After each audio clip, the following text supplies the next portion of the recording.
tiempo, no hace tanto, en la gran escala de la historia, en que el destino de Europa se decidía al son de tambores españoles. Y durante más de 150 años, una formación de soldados, los legendarios tercios, dominaron los campos de batalla con una fama que les precedía. Eran, sencillamente, invencibles. Y claro, la pregunta es obvia. ¿Cómo lo hicieron? ¿Cuál era el secreto que escondía esta máquina de guerra que definió toda una era?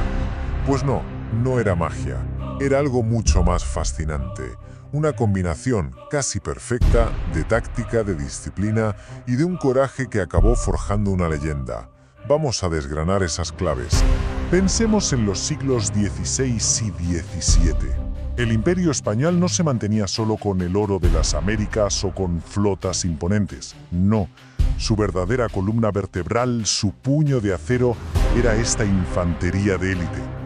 Los tercios no solo defendieron fronteras, las expandieron, creando una reputación de invencibilidad que hacía temblar a sus enemigos desde Flandes hasta Italia. Y su éxito, desde luego, no era ninguna casualidad. Todo se basaba en una fórmula de combate que en su día fue totalmente revolucionaria, una especie de coreografía mortal que combinaba el acero de las picas con el estruendo de la pólvora. En esencia, el tercio fue una innovación táctica brutal. Fue la primera vez que se combinó de forma sistemática y con una disciplina férrea el poder defensivo de un muro de picas con la capacidad ofensiva de las armas de fuego, como el arcabuz y un poco más tarde el mosquete. Su táctica en el campo de batalla era como una danza, pero una danza letal y perfectamente coordinada. Primero, los arcabuceros y mosqueteros avanzaban, soltaban una descarga que podía ser devastadora, y acto seguido se replegaban para recargar. ¿Y dónde se refugiaban? Pues detrás del elemento clave, un muro de picas impenetrable que podía parar en seco a la infantería o incluso a la temible caballería enemiga. Y toda esta táctica se materializaba en el campo de batalla en el famoso escuadrón de picas. Pero ojo, no nos imaginemos un bloque rígido de hombres, para nada. Era una formación increíblemente inteligente y adaptable. Podía cerrarse sobre sí misma como un erizo defensivo para repeler a la caballería o podía extender sus mangas de tiradores para arrasar con su potencia de fuego. Era, en pocas palabras, una fortaleza viviente. Pero claro, una táctica, por muy brillante que sea, no es absolutamente nada sin los soldados que la ejecutan. Y es que los hombres que formaban los tercios eran tan formidables como su propio sistema de combate. Cada soldado era una pieza fundamental de este engranaje. Por un lado, el piquero, con su pica larguísima de hasta 6 metros, era la espina dorsal defensiva. Luego estaba el arcabucero, más ágil, que hostigaba al enemigo con fuego rápido. Y finalmente, el mosquetero, con un arma más potente, capaz de perforar armaduras a distancia. 3 roles muy diferentes, pero que juntos formaban una unidad letal. Ahora bien, el verdadero secreto de su éxito iba mucho más allá de las armas. Se forjaba en el liderazgo de comandantes veteranos y legendarios, como el Duque de Alba. Se basaba en una disciplina de hierro que les permitía hacer maniobras complejísimas bajo el fuego más intenso. Y quizá lo más importante, se alimentaba de una cultura de honor y camaradería que hacía que cada soldado se sintiera un profesional orgulloso de su oficio y de su bandera. Y como es lógico, esta mezcla letal de táctica y de tenacidad no tardó en ponerse a prueba en los campos de batalla más decisivos de Europa.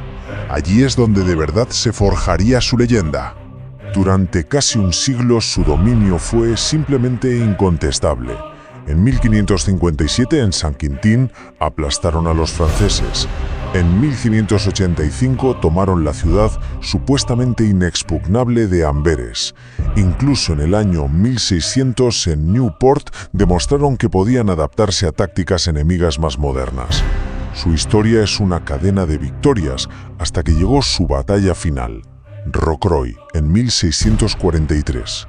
Allí, incluso perdiendo, dieron una última lección de coraje.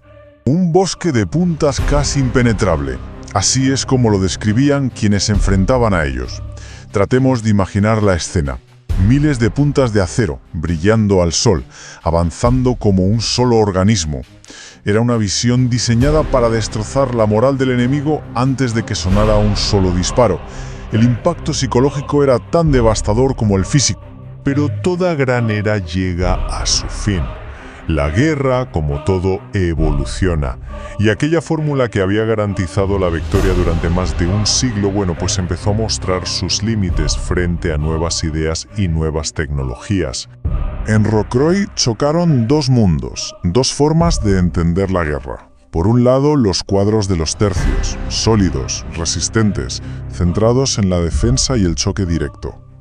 Por el otro, el ejército francés, mucho más moderno, con líneas más flexibles y un uso intensivo y muy bien coordinado de la artillería y la mosquetería. Era, por así decirlo, el viejo león contra el joven aspirante. 1643. Es una fecha que resonaría para siempre en la historia militar de Europa. En los campos de Rocroi, en Francia, el mito de la invencibilidad de los tercios se enfrentaba a su destino final. Y ese día, efectivamente, algo se rompió para siempre. Pero es justo aquí, en la derrota, donde su leyenda se hizo todavía más grande. Completamente rodeados, masacrados por la artillería enemiga, los últimos tercios viejos, que eran las unidades más veteranas y prestigiosas, se negaron a huir. No se rompieron, aguantaron una carga tras otra, y cuando ya no quedaba ninguna esperanza, se retiraron con un orden y una disciplina que dejaron absolutamente atónitos a sus propios vencedores. Y por eso Rocroi es mucho más que una simple derrota, es el epílogo perfecto para la historia de los tercios. Demostró su increíble tenacidad hasta el último aliento, pero también dejó claro que el arte de la guerra había cambiado para siempre. Su tiempo había terminado. Y esto al final nos deja con una reflexión. La táctica del tercio, efectivamente, quedó obsoleta, superada por el tiempo, pero el espíritu indomable de aquellos soldados, esa disciplina de hierro frente a una muerte segura, ¿no es ese su verdadero legado? Una lección de coraje que, a diferencia de cualquier estrategia, nunca pasa de moda.